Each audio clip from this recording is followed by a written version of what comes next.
বাজারে নতুন নোট তোলপাড় সোশ্যাল মিডিয়া। নতুন নোটের ফটোতে 6 লাভ, কিন্তু 350 টাকা নোট কি আদৌ এসেছে? ভারতীয় রিজার্ভ ব্যাংক ভারতের কয়েন নোট ইস্যু করার জন্য অনুমোদিত দেয়। আরবিআই শুধুমাত্র ছেঁড়া নোট বাজার থেকে তুলে নেওয়ার পর শূন্যতা পূরণ করে না, বরং যখনই প্রয়োজন হয় তখনই নতুন নোট প্রিন্ট করে বাজারে ছাড়ে। 2016 সালে নতুন নোট বাতিলের পর পুরনো 500 টাকা এবং 1000 টাকা নোটগুলো পর্যায়ক্রমে বন্ধ করা হয়েছিল। আরবিআই তখন নতুন 500 টাকা এবং 2000 টাকা নোট চালু করে। পরবর্তীকালে ভারতের 200 টাকা নোটও চালু করা হয়। 2023 সালে আরবিআই 2000 টাকার নোটটি প্রত্যাহার করে নেয়, যার ফলে 500 টাকার নোটকে দেশের বৃহত্তম মূল্যের মুদ্রা নোট হয়ে যায়। সোশ্যাল মিডিয়ায় সারা দেশে ব্যাপকভাবে উপলব্ধ থাকায় লোকেরা প্রায় ভাইরাল হওয়া ফটোগুলি শেয়ার করে। 350 টাকা এবং 5 টাকার নোটের কিছু ফটো প্রকাশিত হয়েছে, যেটি আরবিআই জারি করেছে বলে দাবি করা হচ্ছে। এগুলি নতুন ছবি নয় এবং 3 বছর আগেও এইভাবে এই ফটোগুলি ভাইরাল হয়েছিল।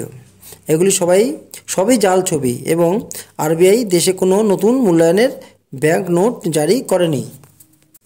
যে টাকাগুলো বাজারে পাওয়া যায় সেগুলি হলো 5 টাকা, 10 টাকা, 20 টাকা, 50 টাকা, 100 টাকা, 200 টাকা, 500 টাকা। যদিও 5 টাকার নোট বিদ্যমান, আরবিআই দ্বারা 5 টাকার কোনো নতুন ডিজাইন করা নোট জারি করা হয়নি, বরং আরবিআই 2 টাকা এবং 5 টাকার নোট ছাপানো বন্ধ করে দিয়েছে। কিন্তু বাজারে পাওয়া যায় যে নোটগুলি আইনি টেন্ডার হিসাবে বাজারে রয়েছে।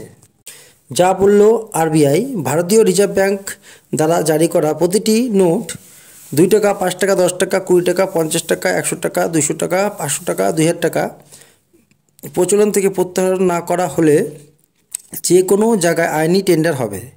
ভারতে অর্থ প্রদানে বা এতে প্রকাশিত পরিমাণের জন্য এবং উপধারায় বিধান সাপেক্ষে কেন্দ্রীয় সরকার দ্বারা নির্বাচিত করা হবে। আরবিআই আইন 1934 ধারায় 26 বলেছে আরবিআই। মুদ্রা টিভিয়া, আপনি কি জানেন যে এখনও পর্যন্ত ছাপ্পানো সর্বোচ্চ মূল্যের নোট কী ছিল? আপনি জেনে অবাক হবেন যে রিজার্ভ ব্যাংক অফ ইন্ডিয়ার দ্বারা মুদ্রিত সর্বোচ্চ মূল্যের নোট ছিল 1938 সালে 10,000 টাকার নোট, যা 1946 সালের জানুয়ারিতে প্রিন্ট হয়েছিল। 10,000 টাকার আবার 1954 সালে চালু করা হয়েছিল। এই নোটগুলি 1978 সালেও প্রিন্ট করা হয়েছিল।